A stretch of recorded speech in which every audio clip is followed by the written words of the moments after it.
The massive USS Enterprise sat dead in the water, her powerful engines silent for the third day running. Captain Morrison stood on the bridge watching the sun set over the Pacific Ocean, his jaw clenched with worry.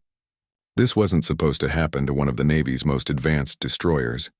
The trouble started during routine training exercises off the coast of California. The ship was performing perfectly when suddenly, a loud grinding noise echoed through the engine room. Within minutes, the main propulsion system shut down completely. The backup engines kicked in, but they too failed within hours. Chief Engineer Martinez had been working around the clock with his team, trying to identify the problem. They had checked every valve, every pipe, every electrical connection they could find. The engine bay looked like a battlefield, with tools scattered everywhere and frustrated sailors wiping sweat from their faces. "Sir, we've tried everything," Martinez reported to Captain Morrison. "The computer diagnostics show everything is normal, but the engines won't respond.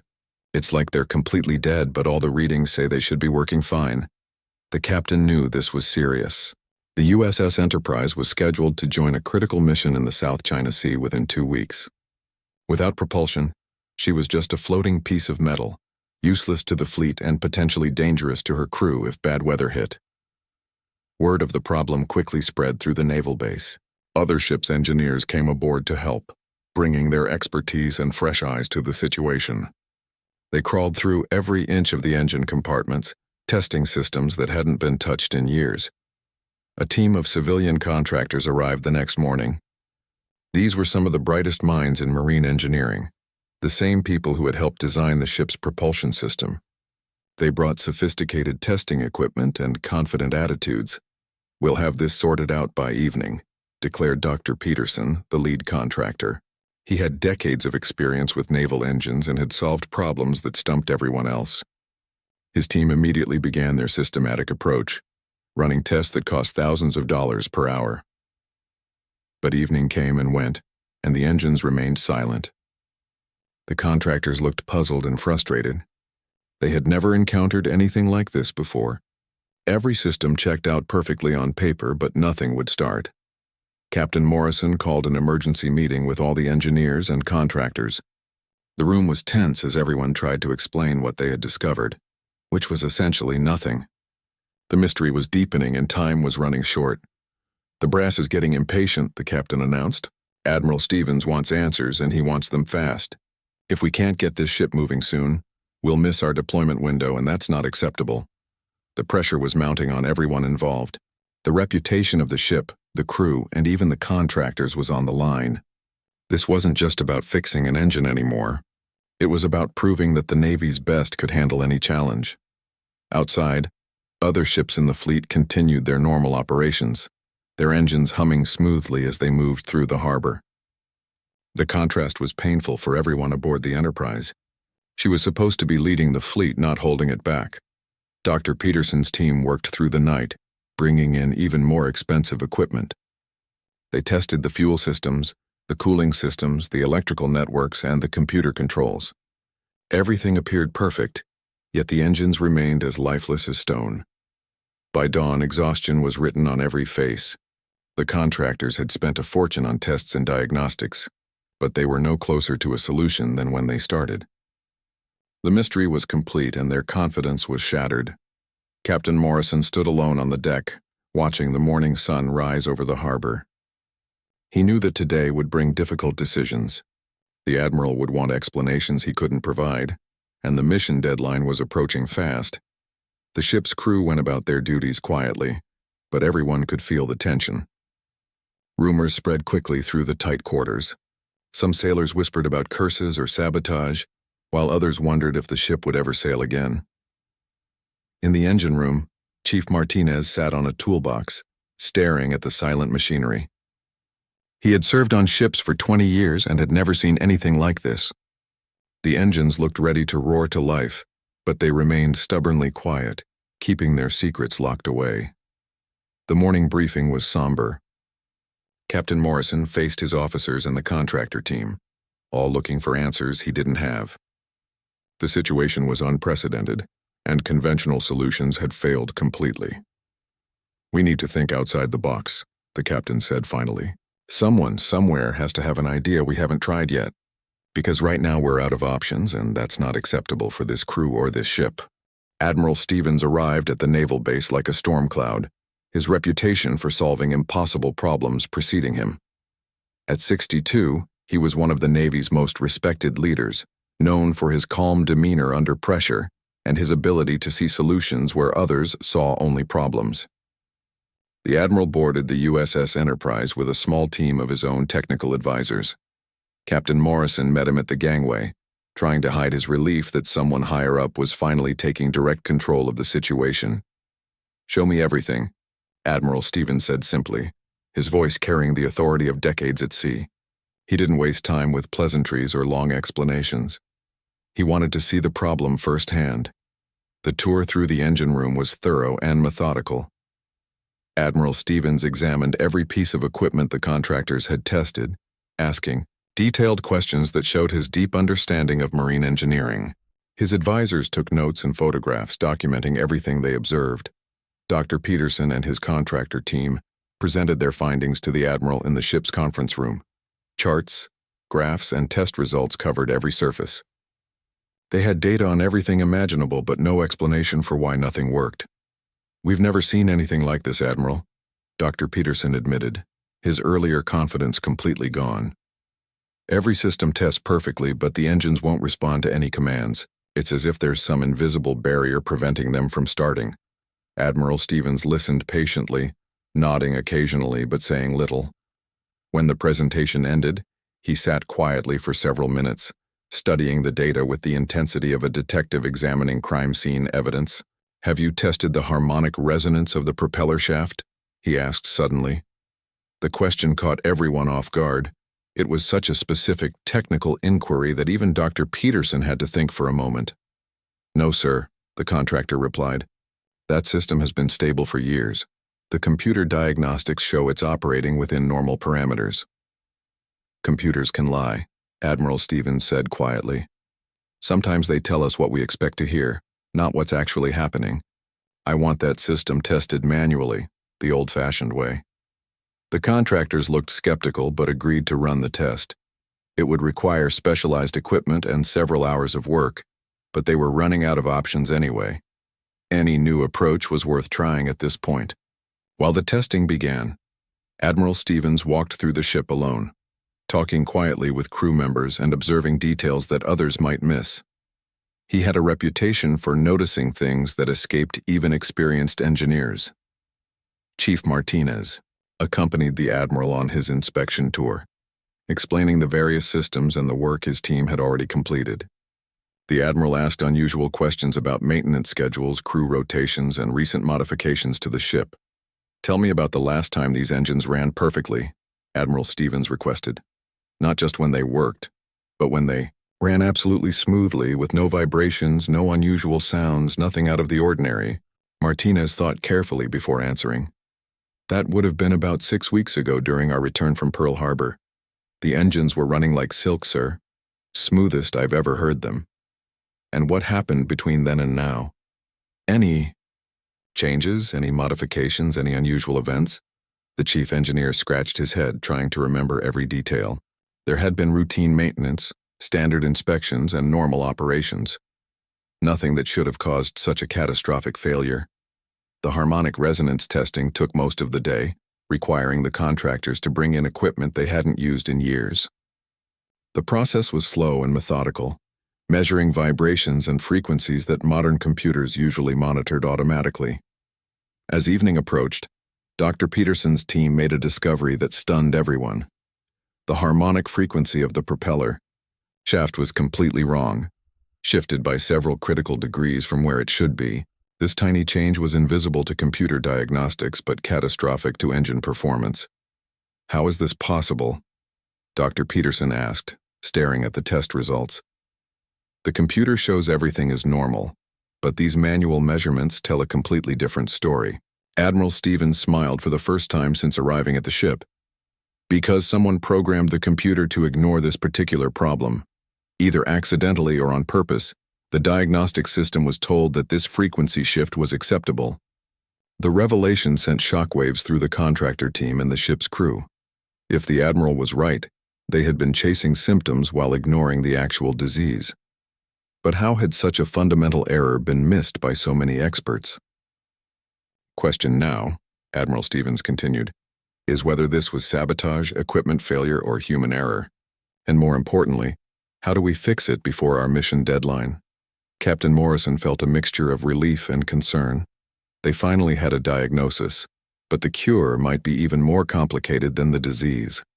The propeller shaft system was one of the most complex parts of the ship, buried deep in the hull and connected to dozens of other systems.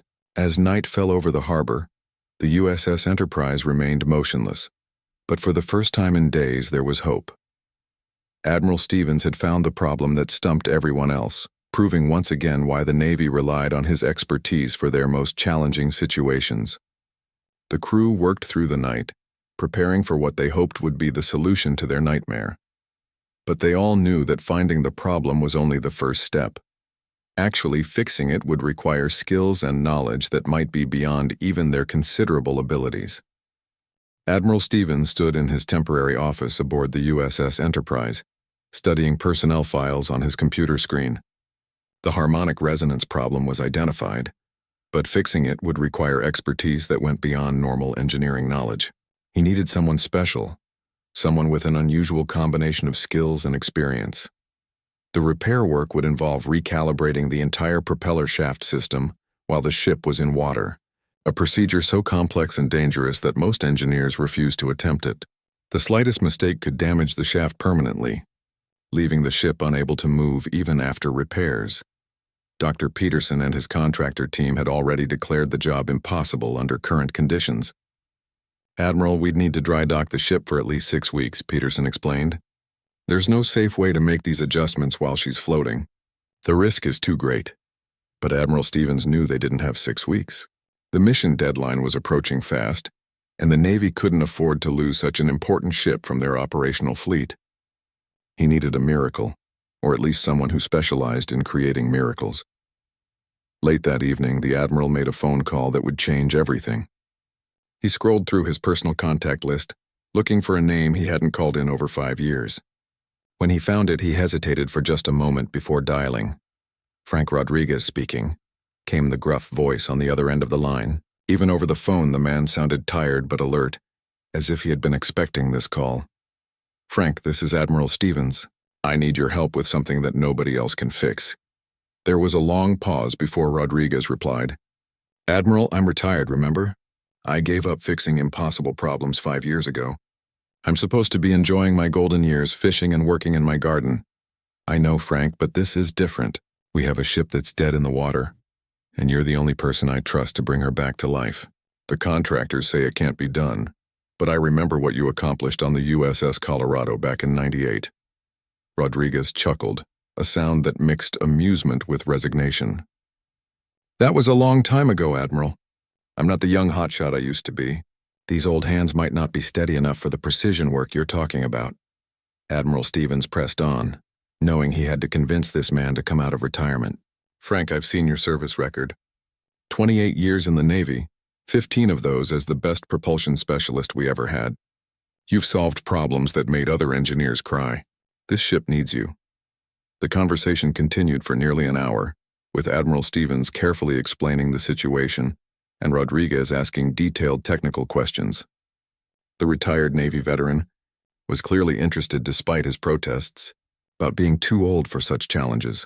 Frank Rodriguez had built a legendary reputation during his naval career for solving engineering problems that seemed impossible. Other sailors called him the engine whisperer because he seemed to understand machines in ways that defied normal explanation. He could diagnose problems by listening to sounds that others couldn't even hear. After retiring 5 years earlier, Rodriguez had deliberately kept a low profile, declining offers from defense contractors and shipbuilding companies. He wanted to enjoy a quiet life in his small coastal town, far from the pressures and demands of military service. But the call from Admiral Stevens awakened something in the old engineer. The challenge of fixing an impossible problem, the chance to save a ship and her crew, the opportunity to prove that experience and intuition could triumph over computer diagnostics and theoretical knowledge. "All right, Admiral," Rodriguez finally said, "I'll take a look at your ship, but I'm not promising anything. If the problem is as bad as you say, even I might not be able to help. That's all I ask, Frank. How soon can you get here?" "I'll drive through the night. Should be at the base by morning. And Admiral, I'll need complete access to the ship and the authority to try things that might seem crazy to your contractor friends." Admiral Stevens smiled, feeling hopeful for the first time since the crisis began. "You'll have whatever you need, Frank. No questions asked." After hanging up the phone, Admiral Stevens briefed Captain Morrison on the new plan. The captain was skeptical about bringing in a retired engineer when the Navy's best contractors had already failed, but he trusted the Admiral's judgment. "Sir, with respect, are you sure about this?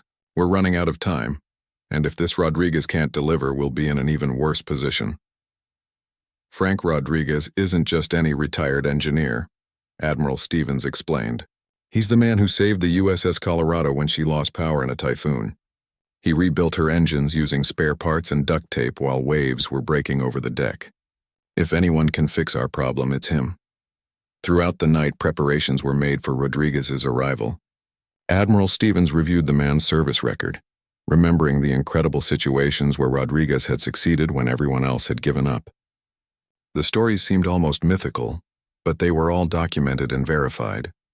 Meanwhile, Dr. Peterson's contractor team continued their attempts to find a conventional solution to the propeller shaft problem.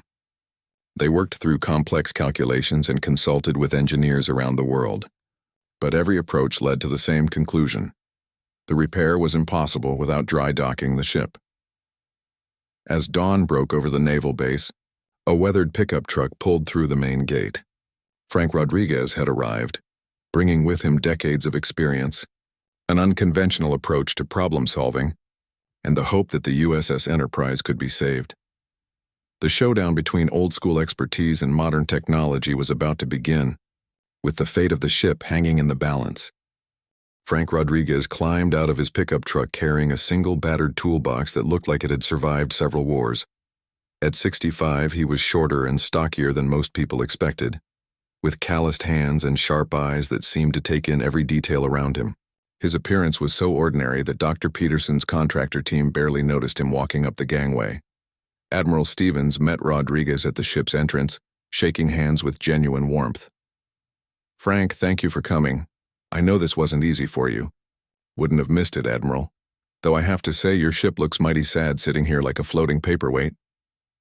Rodriguez's voice carried a slight accent from his childhood in Texas, and his casual manner contrasted sharply with the formal atmosphere on the ship. The first stop was the engine room, where Rodriguez stood quietly for several minutes, just listening.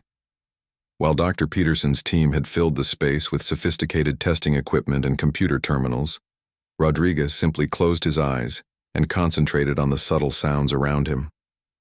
"She's been hurt," he said finally, running his weathered hand along one of the main engine housings. "These machines are trying to tell us something, but we're not listening properly." Dr. Peterson watched skeptically as the retired engineer examined the same systems his team had tested dozens of times. "Mr. Rodriguez, we've run complete diagnostics on every component you're looking at. I can show you the data if you'd like." Rodriguez smiled politely. "I appreciate that, Doc, but machines don't always speak the same language as computers. Sometimes you have to feel what they're feeling, understand their pain before you can heal them." The contractor team exchanged glances, clearly thinking that Admiral Stevens had brought in an eccentric old man who believed in mechanical superstitions rather than scientific facts. But Admiral Stevens had seen Rodriguez work before and knew better than to underestimate his unique approach. Rodriguez spent the entire morning exploring the ship, touching pipes, listening to pumps, and examining components that everyone else had dismissed as unimportant. He took no notes and used no instruments, relying entirely on his senses and decades of experience with naval machinery. "Tell me about the last successful voyage," Rodriguez asked Chief Martinez. "Not the technical details, but how did the ship feel? Was she happy, running smooth and strong, or was there anything that seemed off even slightly?" Martinez thought carefully before answering. "Well, sir, now that you mention it, there was a slight vibration near the end of that trip. Nothing serious, just a tiny tremor that you could barely feel through the deck plates. We logged it for investigation, but it seemed too minor to worry about." Rodriguez nodded thoughtfully. That tremor was your ship trying to warn you about this problem. Ships are like people. They get sick gradually, not all at once. By the time the symptoms are obvious, the disease has already taken hold. The afternoon brought frustration for Dr. Peterson's team as they continued their futile attempts to find a conventional solution. Their expensive equipment and complex calculations had produced volumes of data, but no practical answers. The pressure was mounting as the mission deadline approached. Meanwhile, Rodriguez had moved his investigation to areas of the ship that others had ignored. He crawled through narrow maintenance tunnels, examined auxiliary systems, and studied components that seemed completely unrelated to the propulsion problem. "What are you looking for?" Captain Morrison asked, finding Rodriguez lying on his back in a cramped space beneath the main deck, staring up at a maze of pipes and electrical conduits. "The root of the evil," Rodriguez replied cryptically. "The harmonic resonance problem is just a symptom. Something else caused it. Something that everyone has overlooked because it seems too simple or too unimportant." As evening approached, Rodriguez finally found what he was searching for. In a forgotten corner of the ship's lower levels, hidden behind other equipment, he discovered a small mounting bracket that had worked loose from its bolts. The bracket supported a minor auxiliary system that most engineers would consider insignificant, but Rodriguez understood something that the others had missed. This tiny, loose bracket was creating microscopic vibrations that traveled through the ship's structure, gradually affecting the harmonic frequency of the propeller shaft. Over weeks and months, these almost invisible tremors had slowly shifted the system out of alignment. "Gentlemen," Rodriguez announced to the assembled group of engineers and contractors, "I present to you the villain of our story." He held up the loose bracket, a piece of metal no bigger than a paperback book. Dr. Peterson stared at the bracket in disbelief. "That's impossible. Something that small couldn't cause such a massive system failure. Our computer models show no connection between auxiliary mounting systems and propulsion harmonics." Rodriguez chuckled softly. "Doc, your computers are very smart, but they think in straight lines. Real ships are more complicated than that. Everything is connected to everything else, and sometimes the smallest problems cause the biggest failures." The revelation stunned everyone present. After days of complex testing and sophisticated analysis, the solution involved a $5 bracket and 20 minutes of basic maintenance. But fixing the bracket would only solve part of the problem. The propeller shaft system would still need to be recalibrated, a task that Dr. Peterson's team insisted was impossible without dry docking the ship. "Now comes the fun part," Rodriguez said with a grin that worried everyone watching. "We're going to retune this propeller shaft while she's floating, using techniques that aren't in any textbook and definitely aren't approved by any safety manual." Admiral Stevens felt both relief and apprehension. Rodriguez had diagnosed the problem with his characteristic brilliance, but the cure promised to be even more challenging than the disease. The real test of the old engineer's skills was about to begin. The next morning, Frank Rodriguez stood before a room full of nervous engineers, sailors, and contractors, explaining his plan to recalibrate the propeller shaft system while the ship remained in water. His approach was so unconventional that Dr. Peterson's team looked like they were watching someone propose to juggle dynamite. "The trick," Rodriguez explained, drawing simple diagrams on a whiteboard, "is to use the water itself as our stabilizing force. Instead of fighting the ocean's movement, we're going to work with it, making tiny adjustments in rhythm with the natural motion of the ship." Dr. Peterson raised his hand like a concerned student. "Mr. Rodriguez, with all due respect, the safety protocols clearly state that this type of calibration must be performed in a controlled, dry dock environment. What you're suggesting violates every standard engineering practice." Rodriguez smiled patiently. "Doc, those safety protocols were written by people who never had to fix a ship with a mission deadline breathing down their necks. Sometimes you have to choose between following the rules and saving the ship." Admiral Stevens stepped forward, his authority filling the room. "Mr. Rodriguez has my complete support. Captain Morrison, I want your best people assigned to assist him, and I want everyone else to stay out of their way unless specifically asked to help." The preparation took most of the morning. Rodriguez required specific tools that weren't normally found on naval vessels, improvised equipment that he fashioned from spare parts, and a team of sailors who were willing to follow instructions that seemed to defy common sense. Chief Martinez volunteered to work directly with Rodriguez, despite his concerns about the unconventional approach. "Sir, I've been working on ship engines for 20 years, and I've never seen anything like what you're planning to do." "That's exactly why it might work," Rodriguez replied, adjusting a homemade calibration device that looked like it belonged in a science fiction movie. "Everyone expects us to follow the standard procedures, including the machinery itself. Sometimes you have to surprise the equipment to get it to cooperate." The actual repair work began in the early afternoon, with Rodriguez and his small team working in the deepest parts of the ship, while everyone else watched nervously from the engine room. The process required split-second timing, with adjustments made between the natural rolling motions of the ship. Dr. Peterson monitored the work from his computer station, watching readings that fluctuated wildly as Rodriguez made his mysterious adjustments. "Admiral, the harmonic frequencies are all over the place. This is exactly what we were afraid would happen." But Admiral Stevens had seen Rodriguez work before, and knew that apparent chaos often preceded brilliant solutions. "Give him time, Doctor. Frank doesn't work like other engineers." Below deck, Rodriguez was performing what could only be described as mechanical surgery, making tiny adjustments to components while feeling for vibrations that his instruments couldn't measure. His experienced hands seemed to know exactly when to turn a bolt, when to wait for the ship's movement, and when to make the next critical adjustment. "Easy, girl," Rodriguez whispered to the machinery, as if the ship could hear and understand him. "We're going to get you running smooth again, but you have to trust me and work with me."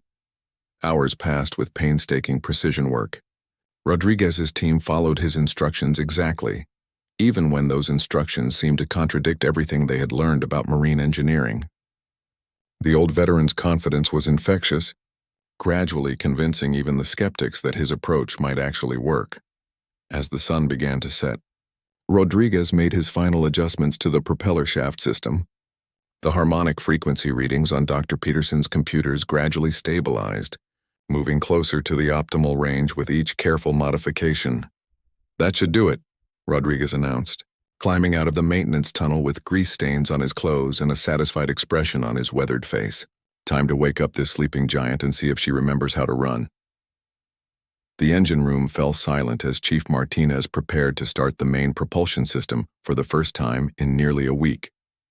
Every person present held their breath, knowing that the next few minutes would determine whether Rodriguez's unconventional repair had succeeded or failed. Captain Morrison's voice crackled over the intercom from the bridge. "Engine room, we're ready to test the main engines. All departments report ready for propulsion test."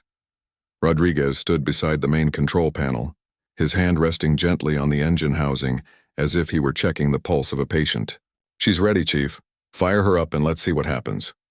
Martinez engaged the startup sequence, and for a moment nothing happened. Then, slowly, the familiar hum of the ship's engines began to fill the room. The sound was different from before, smoother and more rhythmic, like a giant mechanical heart beating with perfect precision. The propeller shaft turned smoothly, with none of the grinding or vibration that had characterized the system's failure. Computer displays showed all readings within normal parameters, and the harmonic frequencies were exactly where they should be. A cheer erupted in the engine room as sailors and contractors realized that the impossible had been accomplished. The USS Enterprise was alive again, ready to rejoin the fleet and complete her mission.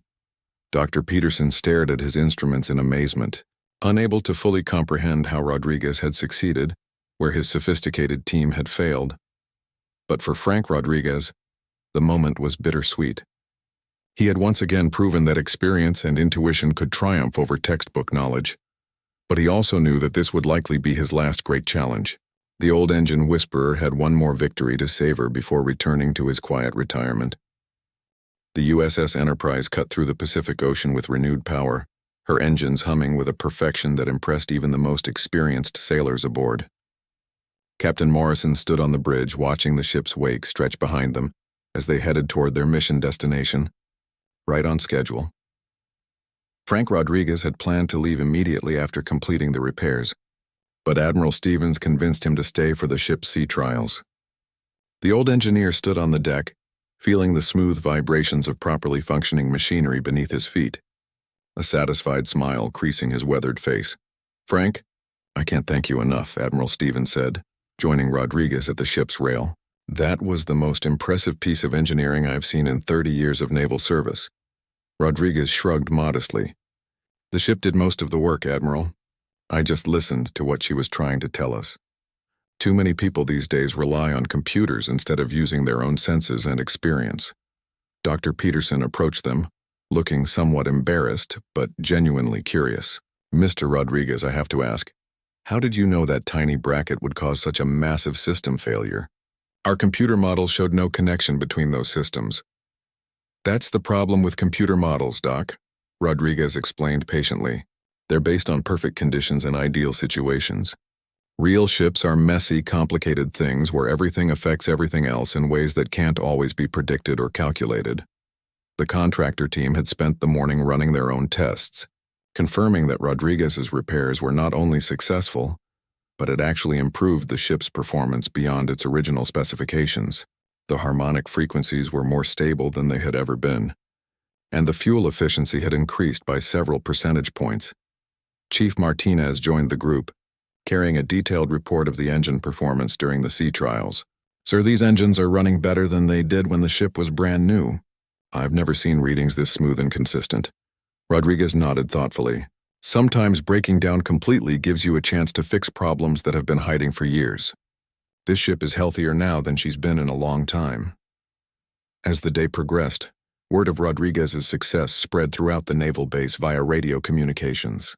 Other ship's engineers requested copies of his repair techniques, hoping to learn from his unconventional but effective methods.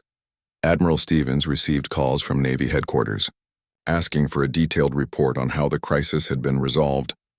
The story of the retired engineer who succeeded where modern contractors failed quickly became legendary throughout the fleet. But Rodriguez himself seemed uncomfortable with the attention and praise. He had always been a modest man who preferred letting his work speak for itself rather than seeking recognition or fame. "Admiral, I think it's time for me to head home," Rodriguez said as the ship prepared to return to port. "This old dog has had enough excitement for 1 week." Captain Morrison organized a small ceremony to honor Rodriguez before his departure. The ship's crew gathered on deck as the Admiral presented, the retired engineer with a special commendation for his extraordinary service. "Frank Rodriguez represents the best traditions of the United States Navy," Admiral Stevens announced to the assembled crew. "His combination of technical skill, practical wisdom, and old-fashioned determination saved this ship and her mission. We are all in his debt." The crew applauded enthusiastically, understanding that they had witnessed something special. Many of the younger sailors had never seen anyone work with machinery the way Rodriguez did, using intuition and experience rather than relying entirely on computer diagnostics. Dr. Peterson and his contractor team also attended the ceremony, their initial skepticism replaced by genuine respect for Rodriguez's abilities. They had learned valuable lessons about the limitations of purely technological approaches to complex problems.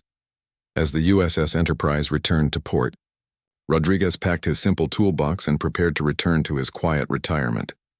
But he knew that this experience had reinvigorated his passion for solving impossible problems. The ship's successful mission in the South China Sea made headlines several weeks later, though few people knew how close the Enterprise had come to missing her deployment entirely. The official reports mentioned equipment failures and repairs but didn't detail the dramatic rescue performed by a retired Navy veteran. Frank Rodriguez returned to his small coastal town, where he resumed his peaceful life of fishing and gardening. But occasionally his phone would ring with calls from Admiral Stevens or other Navy leaders seeking his advice on particularly challenging engineering problems, though the USS Enterprise continued her service with perfect engine performance, a testament to the skill and dedication of one man, who understood that sometimes the old ways are still the best ways. The ship's crew never forgot the lesson they learned about the value of experience and the importance of listening to wisdom that can't be programmed into any computer. Years later, when young engineers asked Chief Martinez about the greatest repair job he had ever witnessed, he would tell them the story of Frank Rodriguez and the week when everything seemed impossible, until one brilliant man proved that nothing truly is impossible for someone with the right knowledge, the right attitude, and the courage to try unconventional solutions. The legend of the engine whisperer lived on in Navy folklore, inspiring future generations of engineers to combine modern technology with old-fashioned wisdom, and to never give up on a problem just because the textbooks say it can't be solved.